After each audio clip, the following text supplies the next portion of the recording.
How's it going, everybody? So today we're doing a video on the new B58 BMW engine.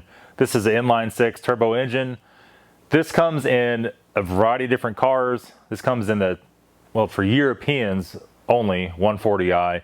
For the rest of us, 240i, 340i, M340i, and then also Toyota Supra. Comes in a Z4, X5, a bunch of different stuff. So these have four major problems. So not really a lot, but it's still early, right? So we have coolant consumption loss. That's where coolant is essentially just missing and so forth. And let's dig in that just a little bit. We have some information on each one of these problems.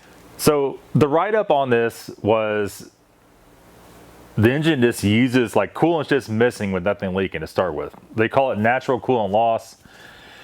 The other problem is the coolant tank cap leaks, which if something gets a few miles on it, on any BMW, that could be a for sure problem. The O-rings get flattened. The little tip on the coolant cap breaks off. Coolant leaks past, drips past, and so forth.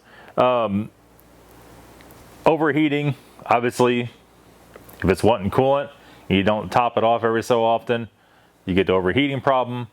That's kind of common sense.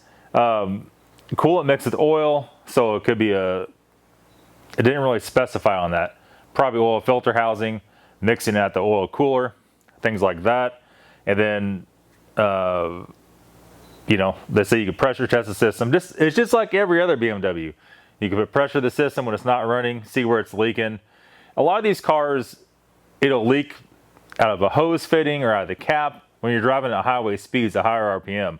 When you come down to an idle, where the pump's pumping slow, it won't leak, right? We even see that on our M52 cars.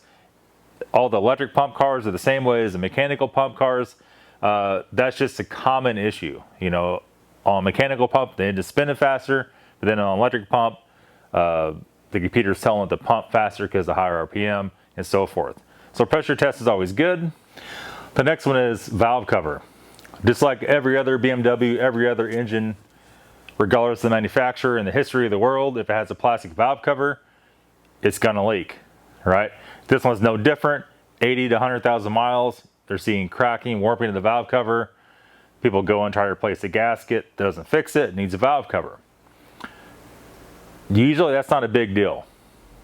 On this particular one, why is this going? Why are we going dark here? On this particular one, is a little more of a bigger deal because it's such a new engine. The valve covers aren't cheap, right?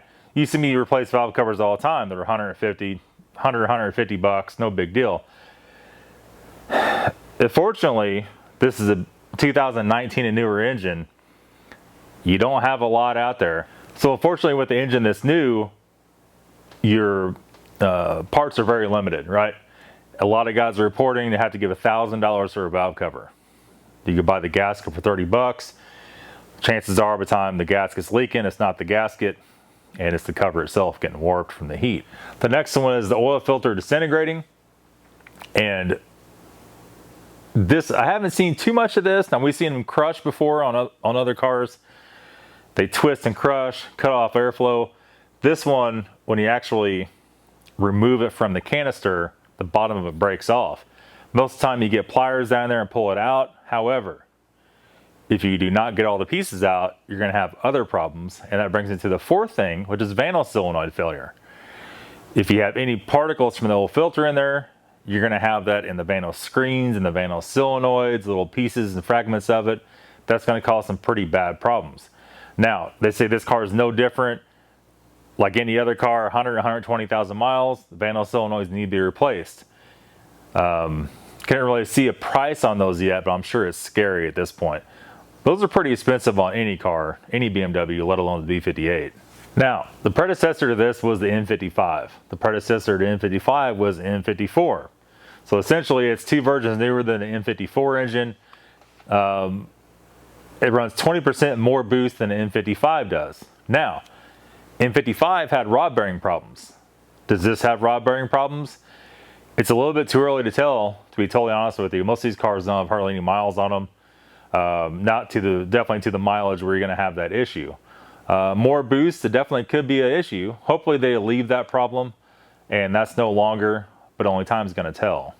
Now, most of these put out 335 horsepower, but now as of this year, they raised it to what, 382, 383, depends on who you ask. Everybody has a little bit different number, but they've raised the boost on it, right? So, I don't know. You know, there's a lot of potential there to be a good engine, but it's going to have to get some time. A lot of these engines, you don't necessarily see a problem right away. It's a combination of time and wear, both, like kind of separately, right? Your mileage and then just general time. A rubber gasket's going to dry out. Problems are going to arise with that. I don't know. Hopefully they got it figured out. I think Toyota, since they put it in the Supra, really hope they got it figured out. The last thing they want is some old school N55 rod bearing problems and stuff like that going wrong. So this did carry over the single turbo from the N55. This is actually a twin scroll turbo. And, you know, along with the air to water intercooler, that's a big upgrade. The closed deck design. So closed deck means any other block you look at in the past, not any other one, but most of them, they have openings around the cylinders and the deck itself and the block that lets coolant go around the cylinder. They close that off and went back to holes, kind of like old Chevy has that same situation. That makes the block stronger all around. It doesn't cool as good, but now with electric water pumps, electric fans, you kind of can control that a lot better than what you could before with all mechanical stuff. Now on this engine, it uses mechanical water pump, but will they keep that in the future?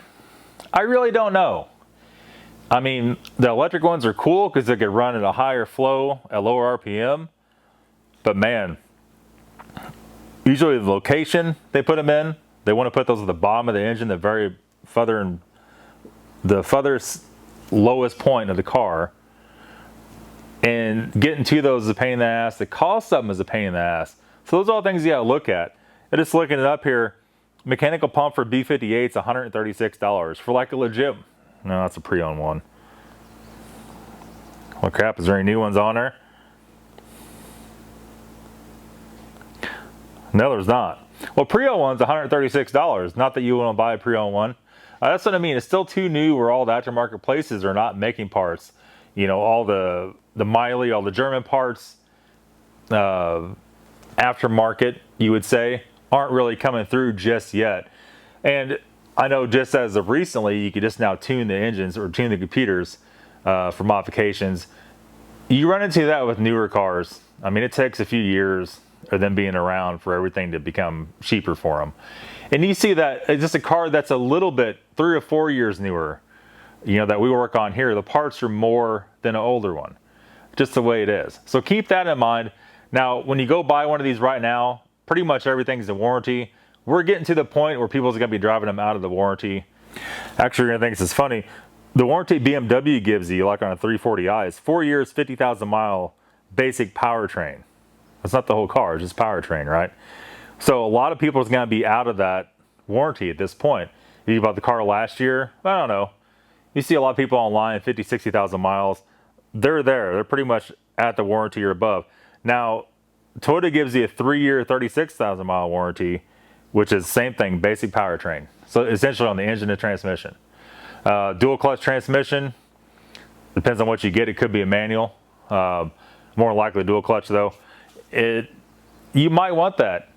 Now I don't know the stipulations, if you raise boost at all, if you do anything to it. I don't know how picky they are. Usually Toyota's not very picky on that stuff. However, be very cautious if you're looking to buy one of these and you're gonna mod it. Be aware of that, you might lose your warranty.